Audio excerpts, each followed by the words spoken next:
The rain came sideways that night. It had been building all afternoon over the mountains, the kind of storm that did not announce itself politely, but simply arrived and took over everything. The clouds dropped low.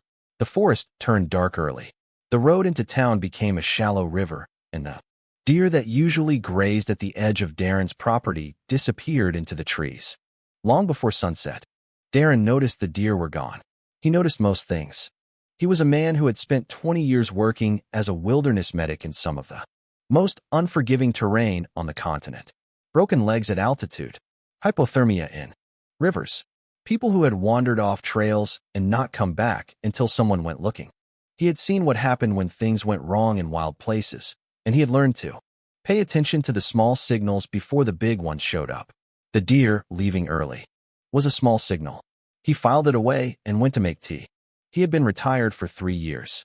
He lived alone in a stone house at the edge of a pine forest, 2 kilometers from the nearest paved road and about 8 from the town itself. He had a vegetable garden on the south side of the house, a barn he used mostly for storage, a wood stove that kept the place warm enough, and a large dog named Brick, who had appeared at his door 4 years ago during a different storm and never left. Brick was not a complicated animal. He liked sleeping, eating, being outside, and Darren. Roughly in that order. Darren poured his tea, went to the front window, and watched the rain come down. He had heard something earlier around 7 in the evening, while the storm was still building. A sound from the direction of the high ridge to the northeast. It was not thunder. He knew what thunder sounded like. This was a single sharp crack followed by a low, sustained groan that moved through the ground as much as the air, and then a secondary impact that rattled the jars on his kitchen shelf. He had gone outside to look, and seen a faint glow above the tree line that faded in under a minute. Not a fire. Something that burned briefly and then stopped. He had considered it. He had looked at the rain coming down and the darkness settling over the ridge, and he had thought about what could make that sound and that light. He had not come up with a good answer. He had gone back inside. Brick had spent the next 2 hours facing the northeast corner of the room. At 9:30, the dog stood up. Not the way he stood up when he heard a rabbit or smelled something in the yard. He stood up slowly, fully, with his legs planted and his tail down and his ears up, and he stared at the front door without making a sound. Darren watched him. He put down his mug. He picked up his coat from the hook by the door, pulled on his boots, and went outside. The rain hit him immediately. He pulled up his collar and stood on the porch, letting his eyes adjust. The yard was dark. The lane beyond the gate was darker. The forest beyond that was just a wall of black shapes moving in the wind. Brick came out beside him and stood at the edge of the porch steps, still silent, still staring at the same spot. Darren followed the dog's gaze to the tree line at the far edge of the property, maybe 60 meters out. There was a shape on the ground, and another shape crouched over it. He stood still for a moment. His brain offered several possibilities. 2 of them were reasonable. The rest were not. He did not waste much time sorting through them. He went back inside, moved quickly but without rushing, and came out again with a lantern, a heavy waterproof tarp folded under one arm, and his field medical bag over his shoulder. He told Brick to stay, and Brick, for once, listened. He crossed the yard at a steady walk. As he got closer, the lantern light reached them, and he stopped for just a second. They were not human. That was clear immediately, in the way that some things are simply, plainly clear, without requiring any argument. They were tall, one of them on the ground, the other kneeling, and the proportions were wrong in too many places to be any kind of animal. He recognized. The one on the ground had long limbs, a broad chest, and what looked like a pattern of raised ridges running along the side of her jaw and neck, dark against a pale gray skin that had a faint reptilian texture. The one kneeling over her was similar in build, slightly smaller, with darker coloring and a burn across her left arm that had gone through whatever material she was wearing and left the skin beneath it raw and shining in the rain. Both of them were looking at him. The kneeling one had her hand on something at her side, not moving toward it, but resting on it, and her eyes were fixed on him with an intensity that would have made most people stop walking. Darren did not stop walking. He closed the distance to about 3 meters, crouched down, So he was not looming over them, and looked at the one on the ground. Her breathing was visible and labored. Her side was wet with something darker than rain. He looked up at the kneeling one. She had not moved. She was watching him the way a person watches something they cannot yet classify as threat or not. He held up the medical bag, where she could see it clearly. Then he held up the tarp. Then he pointed at the house. He said, in a voice that was just loud enough to carry over the rain, "Let's get you." Inside, she did not move for a long moment. He waited. He was good at waiting. Then, carefully, she shifted her grip away from the thing at her side, slid her arms under the injured one, and looked at him with an expression he could not read at all. He took one side. She took the other.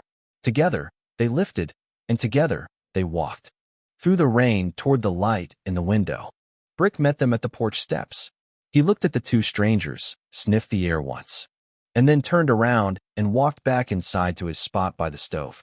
Darren decided that was probably a good sign. The injured one's name was Sarah, though Darren would not know that until later. He did not know anything about them, yet except what he could observe, and what he could observe once he got them through the door and into the warm back room he used for storage was that the one on the ground was in serious trouble. Her breathing came in shallow pulls that told him something in her chest was not moving right. Her side had a wound he could not fully see yet under the material she wore, but it was bleeding in the slow, stubborn way that meant it had not stopped on its own. Her skin, which had been pale gray outside in the rain, had taken on a duller, flatter tone under the light that he recognized from experience as something he did not want to see get worse. He cleared a cot he kept in that room for no particular reason except that he had always kept it, and they got her onto it. The other one, the smaller, darker one, with the burned arm, did not let go until Sarah was flat and still, and then she stepped back and put herself between Darren and the cot in a motion that was not quite aggressive but was absolutely clear. Darren looked at her. She looked at him. He pointed at his medical bag. He pointed at Sarah. He made a gesture with his hands that he hoped communicated something like, "I would like to help her and not anything else." The smaller one did not move for a moment. Then she shifted to the side, just enough, and kept her eyes on him every second after that. He worked quickly and without talking. That was how he had always worked. Talking in a medical situation, he had found, was mostly for the benefit of the person doing it. He took a small light from his bag and checked Sarah's eyes. He felt along her side, carefully, keeping his movements slow and visible, and confirmed what the breathing had already told him: at least 2 ribs, probably 3, on the left side. The wound on her side was a long slash rather than a puncture, which was better than it could have been. It had bled a great deal and needed closing. He had the materials to close it, though he had never closed a wound on anything like her before and could only work from the assumption that skin was skin and bleeding needed to stop. He looked up at the smaller one and showed her the suture kit. She studied it with an expression that might have been recognition and nodded once, a small tight motion. He worked for about 40 minutes. Sarah was unconscious for most of it. The smaller one stood at the edge of the light the whole time, watching his hands, and he had the sense she was not just watching but cataloging every movement in a way that most people did not. When he finished, he covered Sarah with the warmest blanket he had, left a cup of water within reach, and sat back and looked at the smaller one. Her arm needed attention. She had not asked for it.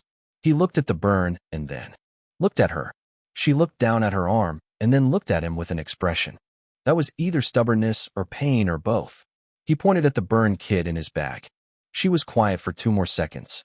Then she sat down on the floor across the room from him, which he took as permission. He moved to the side of the room where she was, sat on the floor across from her, and waited. After a moment, she extended her arm toward him. He worked on the burn, as carefully as he had worked on Sarah, which was to say very carefully, and she made no sound the whole time. When he finished, he put the materials away, stood up, and left the room. He came back shortly with a large pot of plain broth, a bowl, and water. He set it down just inside the door. He looked at the smaller one, then at Sarah, then back at her. He said quietly, "You don't have to talk. Just drink something." Then he went out into the hallway, settled into the old wooden chair he kept there for reasons he had never fully examined, and closed his eyes. He did not sleep, but he rested, which was different. The smaller one watched the door for a long time after he left. She had her hand on her sidearm and her back against the wall and her eyes on the hallway, and she was doing what huntresses were trained to do, which was assess and reassess and never stop. Assessing until the situation was understood. The situation was not understood. This was a problem. She had grown up on stories of what primitive species did when they encountered things they did not recognize. The stories were not kind. They involved weapons, confinement, groups of agitated beings with lights and noise. They did not involve one quiet creature who bandaged wounds without being asked and then sat down in a hallway and appeared to go to sleep. She looked at the bowl of broth. She looked at the door. She listened to the rain. Then, because she was cold and the burn on her arm had stopped hurting in a way that meant his medicine was working, and because Sarah would need her functional, she picked up the bowl and drank. It was plain, warm, unremarkable. She drank all of it. At some point near the earliest part of morning, the dog came and lay down in the doorway between the hallway and the room, on the side facing the room. She looked at him for a long time. He thumped his tail once against the floor and went to sleep.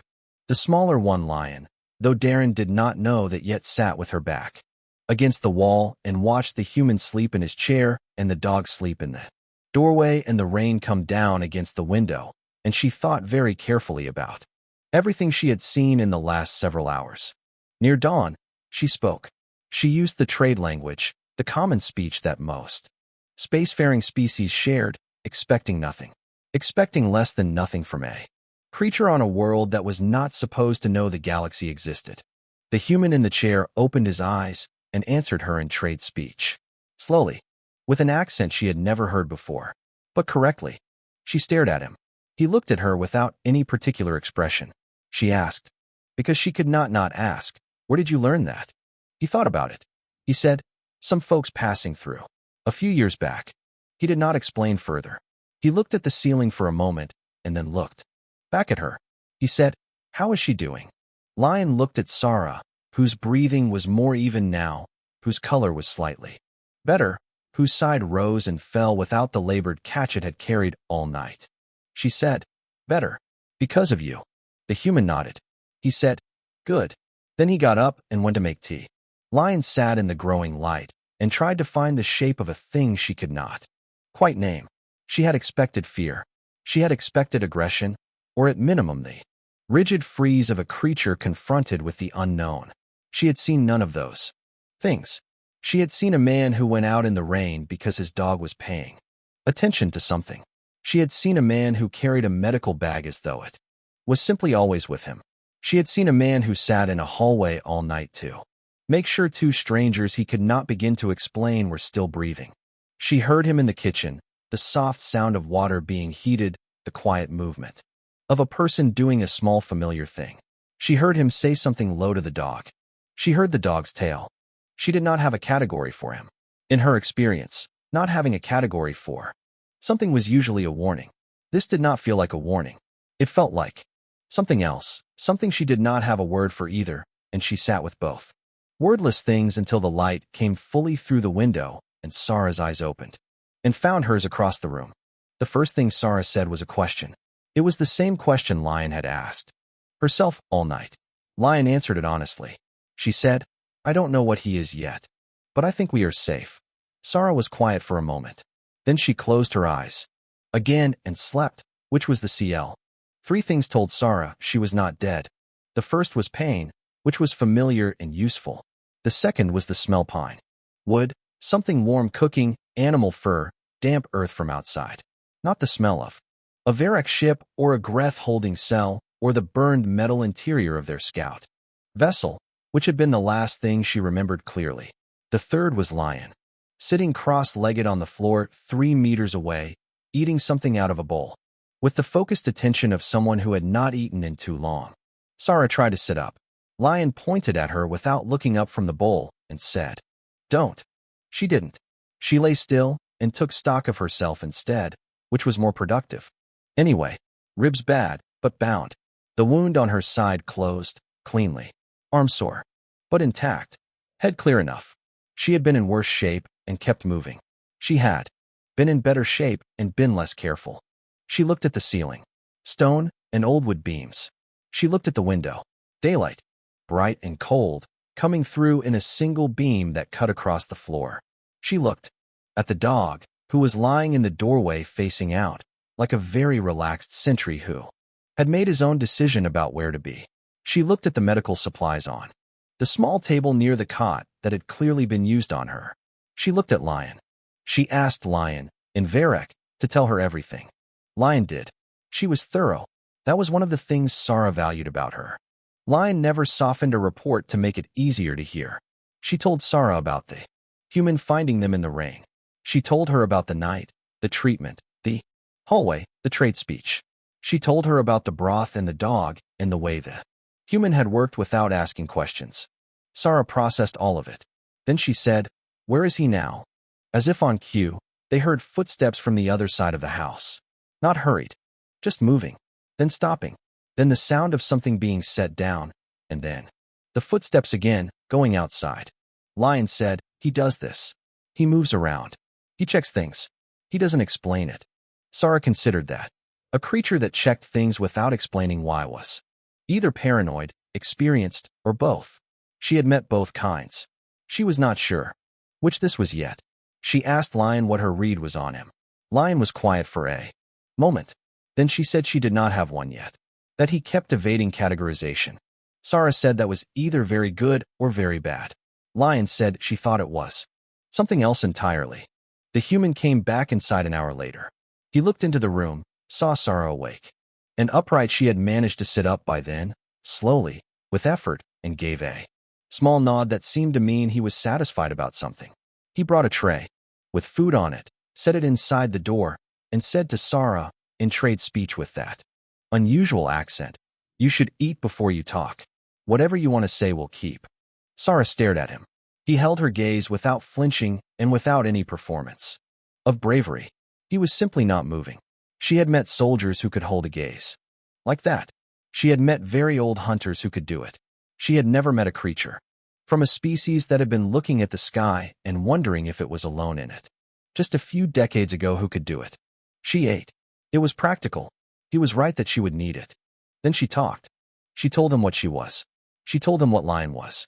She used the word Varek and watched his face to see if it meant anything to him. It didn't, or if it did, he kept it off his face entirely. She told him they were Huntresses, a specific designation, not just a description working under a contracted pursuit of a target that had led them into this region of space. She told him their ship was destroyed. She told him their communications were gone. She told him that the faction that had been pursuing the same target, who had engaged them in the skirmish that brought them down, were called the Greth, and the Greth did not leave things unfinished. She told him the Greth would track the crash site. She told him it was possible they would trace the path from there to this house. She told him 6 to 8 ground soldiers was the likely team size, with a ship in orbit. She told him all of this, clearly and completely, because she was Varek, and the Varek did not allow people to take risks on their behalf without knowing they were taking them. It was not kindness. It was honor. There was a difference. She finished and waited. The human sat on an upturned crate on the other side of the room and listened to all of it without interrupting. When she finished, he was quiet for what felt like a long time.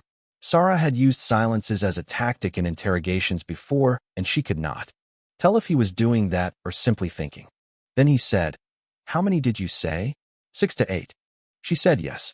He said, "On the ground, or do they fly in and out?" She said the ground team would be on foot or in a light surface vehicle. He nodded.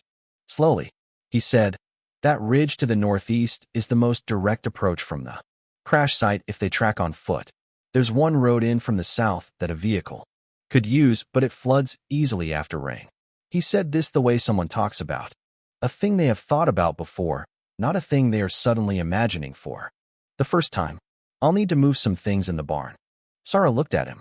She said, carefully, "I have just told you there may be 8 armed soldiers from a species you have never encountered coming to this location." He said, "Yes." She said, "And your response is to move things in the barn." He said, "Well, I can't move the barn." Lion made a short sound that in a different situation might have been a laugh. Sarah did not look at her. She kept her eyes on the human. She said, "You understand what armed Greth look like? What they are capable of?" He said, "Honestly, no. But I figure you'll tell me what I need to know when it matters." He stood up. He picked up the tray with the empty bowls on it. He looked at Sarah with an expression she had absolutely no reference for. Then he said, "You're the ones being hunted. I'm just the door. But I'd rather know what's coming than not. So if you want to talk strategy, I'll be outside. I work better moving around." He left. His footsteps went back through the house and out the rear door. Sarah sat for a moment. She looked at Lion. Lion looked back at her with an expression that very clearly said, "I told you I don't have a category for him." Through the window, they could see him in the yard, doing small purposeful things. Moving a stack of wood, looking at the approach to the forest, checking something on the fence line. He did not look afraid. He did not look brave in the performed way of people who were trying to seem unafraid. He looked like a man who had made a decision and moved on to the next practical step. Sarah had spent her whole career learning to read the weight of a decision in the body of the creature who made it. The weight of what this human had just decided should have been enormous. It did not appear to sit on him any heavier than the coat he wore against the cold. She said to Lion, "His perimeter awareness is good. His instinct on the vehicle road is correct. The Greth use surface vehicles when they have them." She said it the way she would assess a fellow hunter. Then she said, "His ribs are probably intact, but we should assume he has not been in a real combat engagement. We account for that." Lion nodded. They were both speaking the way Huntresses spoke when they were working. Without realizing it, they had done what all Varek did when they encountered something too large to dismiss. They had accepted it as part of the landscape and begun to plan around it. Outside, Darren moved the last of what he needed to move in the barn, checked the sight line from the rear door to the tree line, and went to see about the fence on the north side where he had noticed a post working loose earlier in the week. He fixed it with 3 strikes of a hammer and a new nail. Then he stood for a moment, with his hands in his pockets, and looked at the ridge to the northeast. Whatever was up there in those trees, whatever was going to come down from that direction, he could not stop it from coming. He never had been able to stop things from coming. He had learned a long time ago that the only question that mattered was what you did when they arrived. He went back inside to put the kettle on. It was the wire that told him first. 2 nights after the Huntresses arrived, Darren had put a simple perimeter line along the northeast approach to the property, thin wires strung between trees at ankle height, with a series of small tin cans he had punctured and threaded so they would rattle when the line moved. It was the oldest alarm system in existence, and it worked because it did not require power and did not make a sound until it needed to. He had set up similar rigs in the backcountry years ago when he was working extended solo camps in territory with bears. The principle was the same. Something was coming in. You wanted to know before it was already there. The cans rattled at 5 in the morning. It was not a big sound, just a short, dry, metallic shake that lasted less than a second. Darren was already awake, sitting at the kitchen table with his hands around a mug that had gone lukewarm, doing the quiet thinking he sometimes did in the hours before light. He heard it. He sat down. The mug. He sat still for 4 more seconds, listening. Nothing else moved. He stood up, went to the back room, and said quietly through the door, "Company." Both Huntresses were already moving. Sarah had been sleeping in the lighter way. She had slept since the second night. The way Lion had quietly told him was more like readiness than rest. Lion was already at the window, the narrow one that faced the northeast tree line, standing at the edge of the frame where the glass would not show her outline. She said, "Low, 7, maybe 8. Moving well." Sarah said, "Greth formation. Standard sweep." Her voice was flat and professional.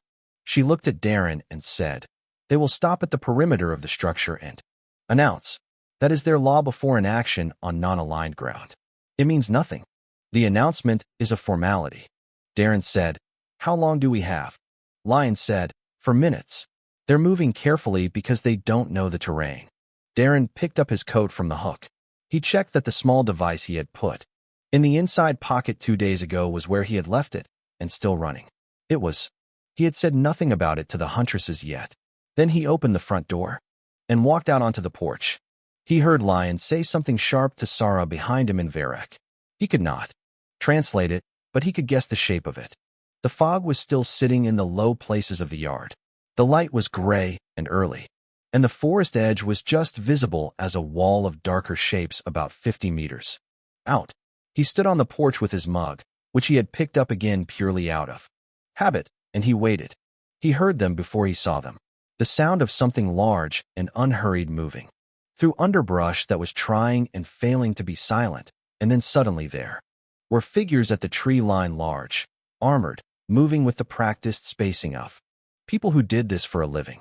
They came out of the forest and stopped at the edge of the open ground and arranged themselves in a line that covered the full width of the approach to the house. And that was when Darren understood what Sarah meant about them being good at this. They had done it without a signal he could see. The one in the center stepped forward by half a meter. He was taller than the others, which was considerable, and he wore the same gray-black armor, but with a different marking on the chest piece. His face was broad, angular, with a forehead that sloped back in a way that made his eyes seem very deep-set. He held no weapon visibly, but the ones flanking him did. He looked at Darren on the porch. He looked at the house. He looked back at Darren. Then he spoke in trade speech, loudly and clearly, projecting the words so they would carry inside as well as outside. He said that he was Commander Rail of the Greth Enforcement Branch. He said that he was conducting a lawful pursuit under registered contract. He said he had no quarrel with any inhabitant of this world. He said he was asking that the two Varek sheltering in this structure be surrendered to his custody, at which point he and his team would leave and the human dwelling and its owner would not be involved further.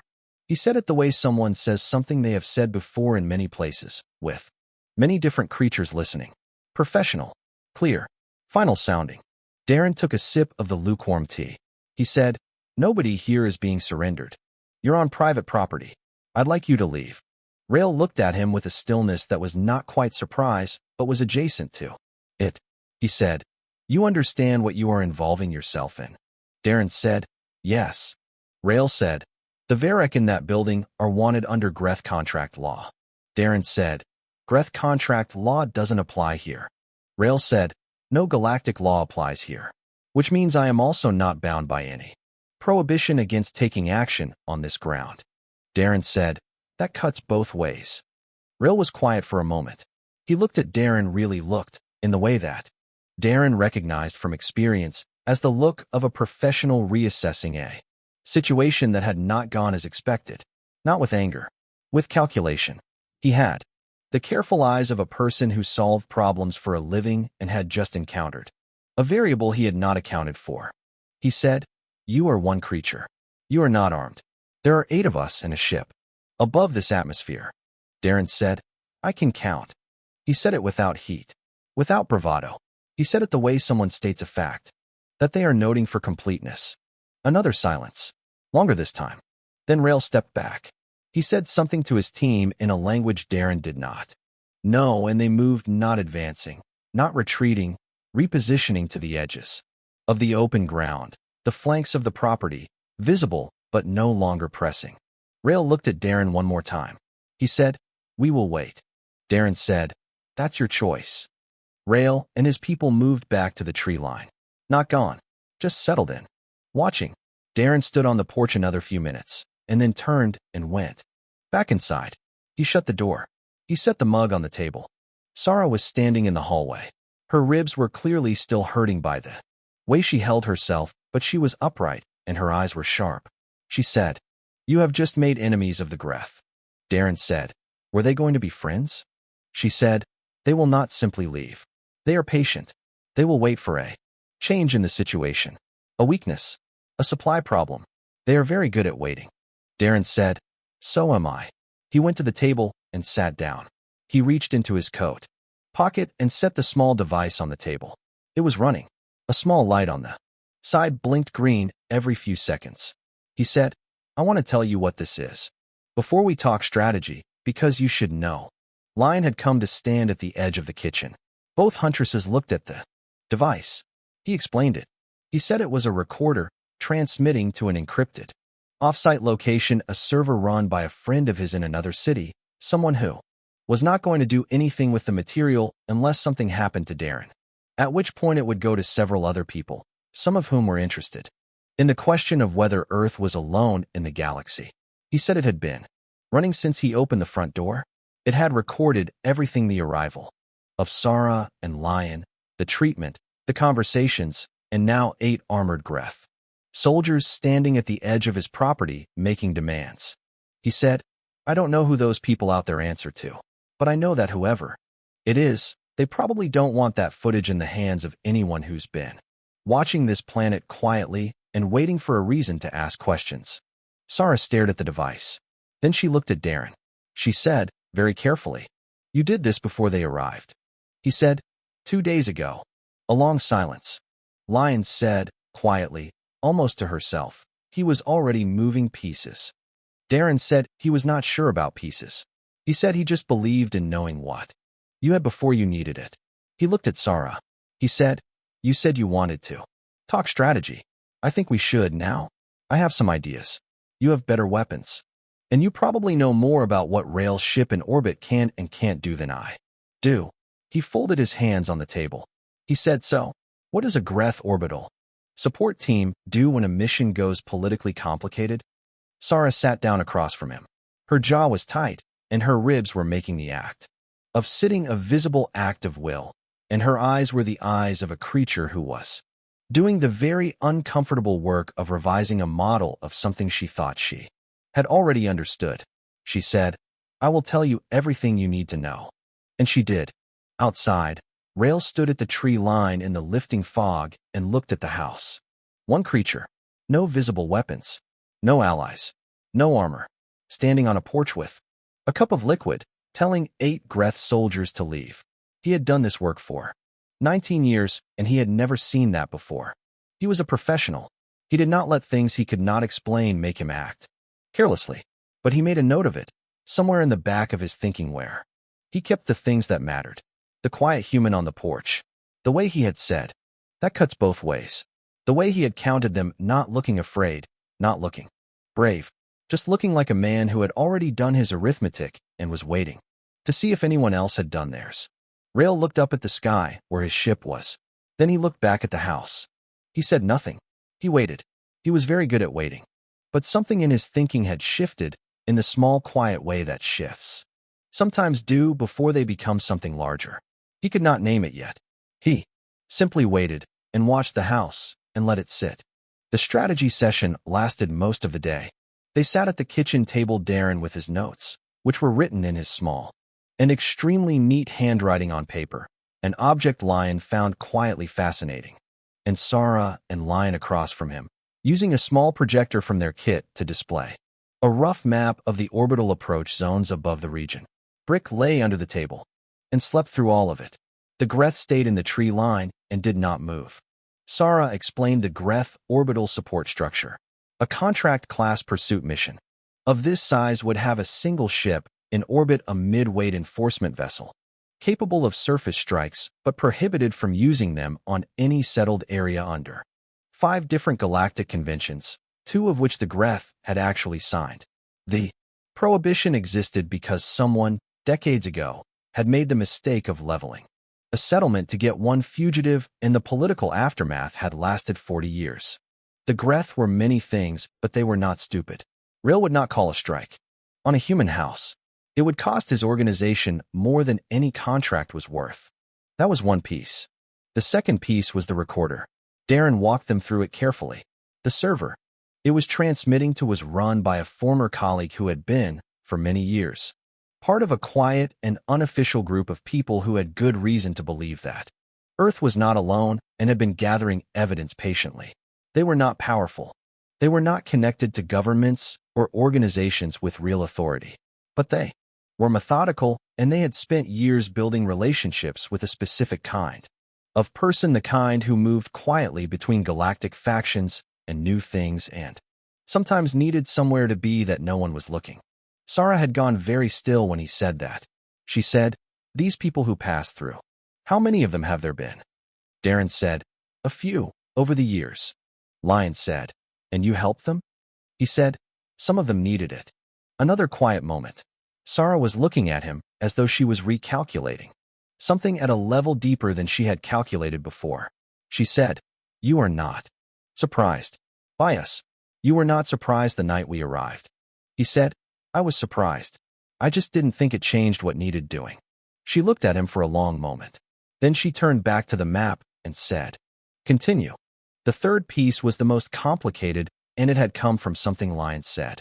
Offhandedly, while they were discussing the orbital window, she mentioned that the Greth pursuit ship, to maintain a stable observation position over this region, would need to be sitting in a transit corridor that was she checked something on her projector technically within disputed space, a zone claimed by 3 different factions, none of which were the Greth. It was a minor thing. Under normal circumstances, no one would bother to raise it. But if someone were paying attention, and if the situation at ground level generated the kind of documented record that made certain parties decide they wanted to pay attention, then the Greth ship sitting in that corridor was a problem for Rail's command structure. Darren had written that down. He looked at it. He said, "So the recorder isn't just useful here. It's useful up there too." Lion said, "If it reached the right people, which we cannot guarantee."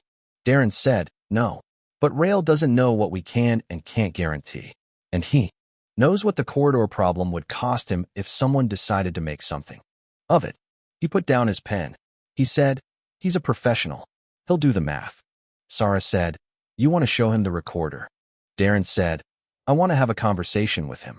Sarah said, "He will not believe that a single human on an uncontacted world has any actual reach into galactic communication networks."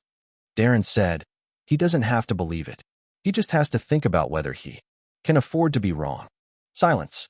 Outside, the Greth at the tree line had not moved in hours. The sun was crossing toward afternoon. Lion looked at Sarah. Something passed between them in the way of 2 people who had worked together long enough to speak without speaking. Then Sarah said, "I will contact Rail. There is a formal request channel under Greth pursuit law for negotiation pauses. I will use it. He will take the meeting because not taking it costs him nothing and the law requires that he offer it." She looked at Darren. "You will let me speak first. I am the one he is pursuing. I carry the standing." Darren said, "Understood." The meeting happened in the yard, mid-afternoon. Rail came alone, as the protocol required. Darren stood to Sarah's left and slightly behind, which was where she put him, and Lion stayed on the porch in a position that was not quite visible from the yard but that Darren understood covered the angle. Rail came to within 4 meters and stopped. He looked at Sarah for a moment with the controlled expression of a professional, and then he looked at Darren, and then he looked at the recorder that Darren was holding visibly in his left hand, turned. So the running light blinked toward Rail. He said nothing. He waited. Sarah spoke. She used formal Greth negotiation language, which Darren did not know. But Rail clearly recognized because his expression shifted slightly. She was invoking the right of complication clause, which as far as Darren could understand from what they had discussed meant she was formally arguing that completing this contract would create complications for the Greth organization that outweighed the contract's value. She was specific. The contested corridor, the documentation, the network of people who were interested in evidence of galactic contact with Earth. She laid it all out in the clean, factual way of someone making a legal argument, not a threat. Then she stopped, and Darren spoke. He said, "I don't know your laws. I don't know your organization. I know that you came here with 8 people and a ship and a contract, and I know that what's on this recorder isn't something any of the parties I know would be happy to see handled carelessly." He held up the recorder. He said, "I'm not asking you to walk away from your contract. I'm asking you to think about whether this specific situation on this specific world is the right place to finish it." Rail looked at him for a long time. He said, "Who are you?" Darren said, "I'm nobody." Rail said, "No, you are not nobody." He said it simply and without flattery, just as an observation, the way a professional makes an observation when it matters. To be accurate. He looked at the recorder again. He looked at Sarah. He said, "I need to speak with my command." Sarah said, "The channel is yours." Rail turned and walked back to the tree line. He was there for a long time. The Afternoon light moved. Darren went inside and made tea. He brought a cup out for Lion and left one on the porch step for Sarah, who did not drink it, but looked at it briefly in a way that he thought might be the Varric equivalent of something like appreciation. The answer came as the light turned gold and flat across the yard. Rail came back to the center of the open ground and stopped. He said, in a voice that carried no particular feeling, "My command has reviewed the contract parameters. The complication clause has been entered into the record. A formal review will take longer than the window allows for." He looked at Sarah. He said, "The pursuit is suspended pending review. We will withdraw." A pause. "The contract is not canceled. It is suspended. That is what I can give you." Sarah said, "I understand the difference." Rail looked at her. He said, "We will not engage with the orbital issue provided. The documentation in question does not reach contested parties in the next rotation cycle." He was talking to Sarah, but he looked at Darren when he said it. Darren nodded once. Rail's eyes stayed on him for a moment. He said, "You are a complicated problem for a man who appears very simple." Darren said, "I've been told that too." Rail looked at him for one more moment. Then he turned and walked back to the tree. Line and his team consolidated and moved north into the forest, and the sound of them faded and the yard was quiet. That night, Lion sat on the floor of the back room where she had slept the first night, and Sarah sat on the cot, and the lamp was low and the house was quiet, and Lion said the thing she had been working towards saying all day. She said, "I have been trying to understand him since the first night. I think I understand it now. Not him specifically, what he is, what they might be." Sarah looked at her. Lion said, "He was afraid. I saw it, the morning the Greth came. When he came back inside, and he thought we weren't watching. His hands were not steady." A pause. But he had already gone out. He had already stood there. He had already said what he said. The fear came after, not before, or at the same time. But it did not stop him. It was not relevant to him. Sarah was quiet. Lion said, "We have a word for a hunter who acts before the fear catches up. It is an honor word. But with us it is something that has to be trained. It takes years to build. Years of discipline and conditioning and fighting the instinct." She looked at the door to the hallway where they could hear Darren moving around, doing his quiet evening routine. He does not seem to have trained it. He seems to have just always been this way, as if the fear and the action exist in him together and the action simply wins, every time, without a fight. Sarah said, "If that is common to them." Lion said, "I think it might be. Not in all of them, but as a possibility in them. As something they can be." She stopped. Then she said, quietly, "That is a very dangerous kind of creature to share a galaxy with. Not because they will hunt you, but because they will not stop caring about things. Whatever it costs, they will not stop." Sarah looked at the window for a long time after that. The stars were out. The first clear night since the storm. She could see the ridge where they had come down, dark against the sky, far away. She thought about the debt she owed. She thought about Varric law and Greth contracts and the long reach of the things she was involved in, and she thought about a man who had gone out in the rain because a dog was looking at something and had come back with a tarp and a medical bag. She said, "Sleep. Tomorrow we need to think about extraction." Lion lay down. After a while she said, almost too quietly to hear, "Do you think there are many of them like him?" Sarah said, "I think there are enough." Neither of them said anything after that. The ship came down on the fourth morning after the Greth withdrew. It came in from the east, low and fast, which Lion had said it would because that was the standard approach for a courier running without a registered flight path. Hug the terrain, reduce the exposure window, come down before anyone at altitude has time to log the contact. It cleared the ridge where the scout vessel had crashed and dropped into the valley and settled into the field behind the barn with a sound like a long exhale. Not the violence of the crash. A controlled thing. Something that had done this before. Darren watched it from the back window. It was about the length of 3 cargo trucks, laid end to end, and its hull was the color of old iron and shaped in a way that made as I want to slide off it, as though it were disagreeing with being looked at directly. 3 extended supports settled into the frost-hard grass of the field. A hatch on the lower section opened. The woman who came out was not Varek. She was something else, shorter, broader, with a mottled dark skin that had a slight sheen to it and 4 fingers on each hand, and a way of walking that was almost rolling, like she was used to the ground moving. Under her, she looked at the barn. She looked at the house. She looked at Darren in the back window with the frank assessment of someone who had not expected him and was deciding what to do about it. Then she looked past him as Sarah came through the back door and down the porch steps, and her expression changed into something that was clearly recognition and something between relief and annoyance. She said, in trade speech and at considerable volume, "You look terrible." Sarah said, "Noted. We need to discuss the routing for extraction." The captain, she introduced herself as Win, no other name offered, which seemed to be a preference rather than an oversight, came inside because Sarah wanted to discuss things at the table and the field was cold. She came into Darren's kitchen and stood near the door and looked around at everything with open curiosity. Her eyes stopped on Brick, who was sitting in the middle of the kitchen looking at her. She looked at him for a moment. He wagged his tail once, apparently reaching his own conclusion, and went to his water bowl. Wynne said, to no one in particular, "I like this animal." Darren said, "Most people do." She looked at him properly for the first time. She said, "You are the one who kept them alive." He said, "I helped." She said, "Sarah does not receive help.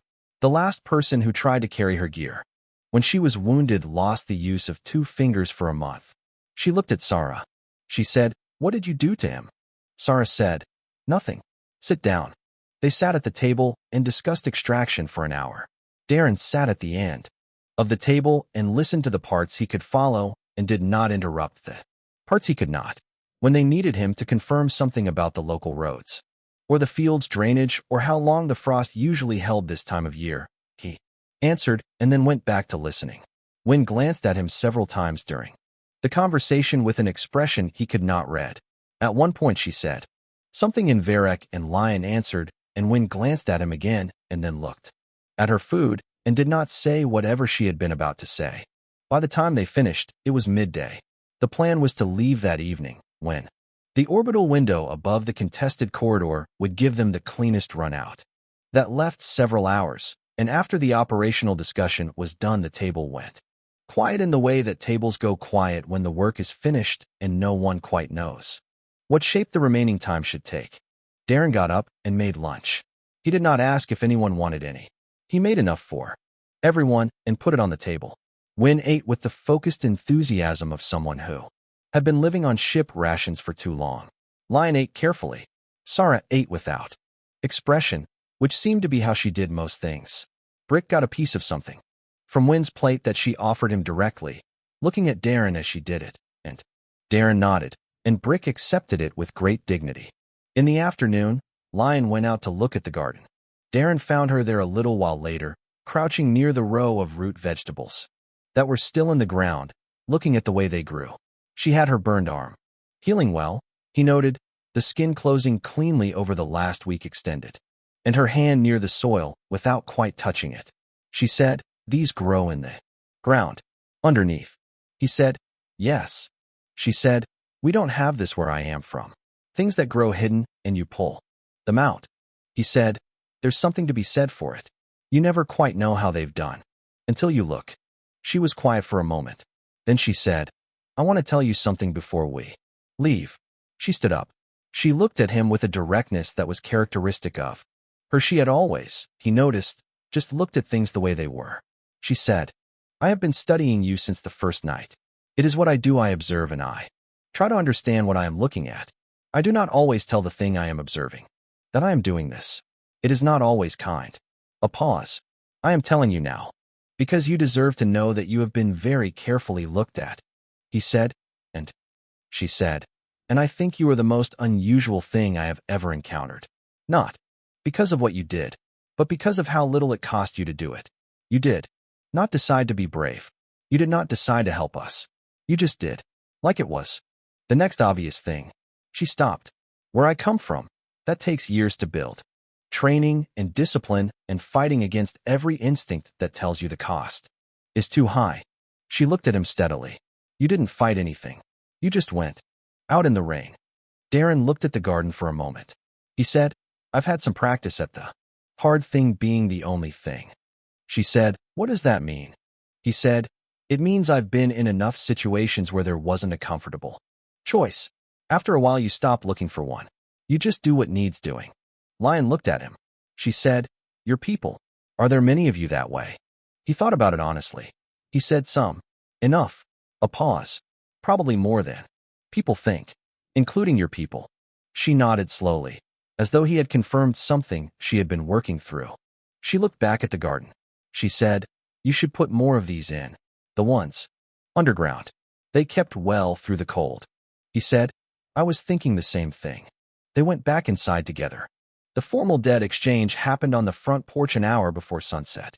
Sarah came out first, with Lion standing to her left, and the manner of it changed. The moment they stepped outside, there was a formality to it that had not been present in any of their conversations at the table. Something carried in the way Sarah stood, and the way Lion's hands were held, and the way they both looked at him. Sarah spoke. She used trade speech, slowly and clearly, so he would not miss any of it. She said that under Varric law, a life debt required acknowledgement and declaration. She said that Darren of this world had given shelter, medicine, and active defense to two Varric Huntresses under pursuit, at personal risk and without contract or prior obligation.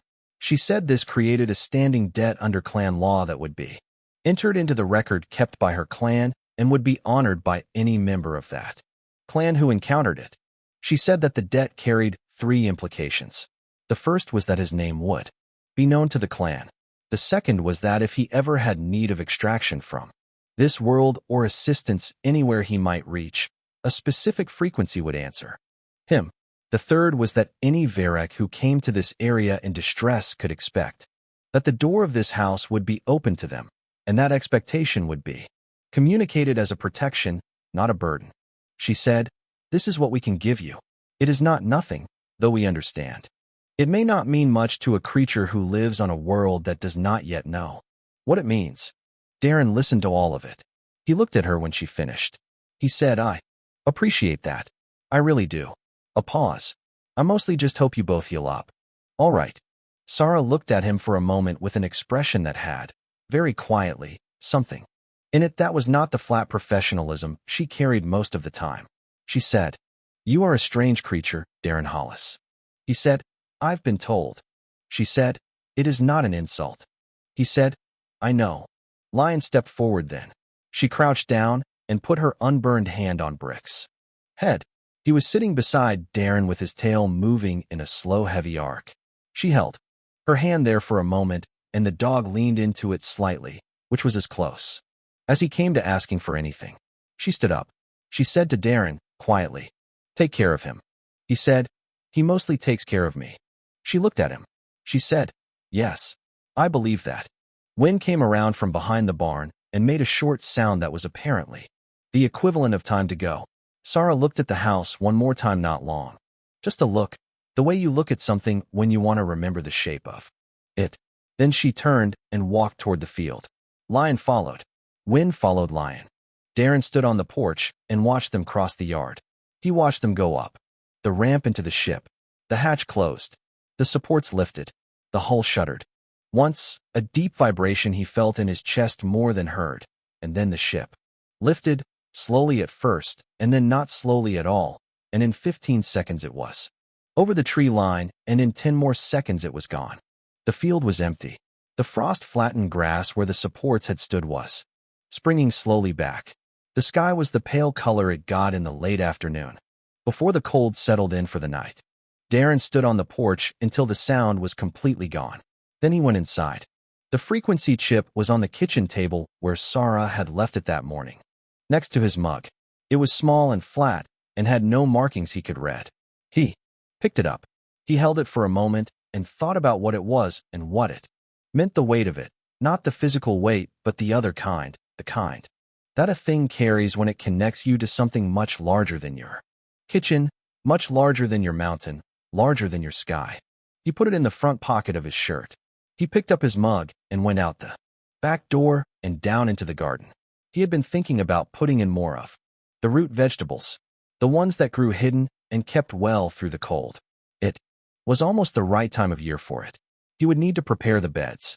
He crouched down and pushed 2 fingers into the cold soil and felt how deep the frost had gone. Not deep enough yet. He had a few weeks still. He stood up, brushed his hands on his trousers, and looked at the ridge where the ship had gone down 10 days ago. Dark shape against the last of the afternoon light. He would have to go up there eventually and see what was left. Not urgently. When the time was right. He looked up at the sky for a moment, the way he sometimes did. He had always looked up at it since he was young. Just something he did. He had never had a particular reason for it. He thought that now he might. He went back inside. He fed Brick. He started the stove and began to make dinner. And the house was warm and quiet and entirely ordinary, except that on a kitchen table in the back of a galactic registry that Earth had no idea existed, a small notation was being filed by a junior Varec clerk, translated roughly as, "This location, this world, this house at the edge of the forest, the door will open." No one told Darren. He would not have wanted a fuss made about it. He would have just put the kettle on. He would have said something simple. He would have made room. That was all. That was everything.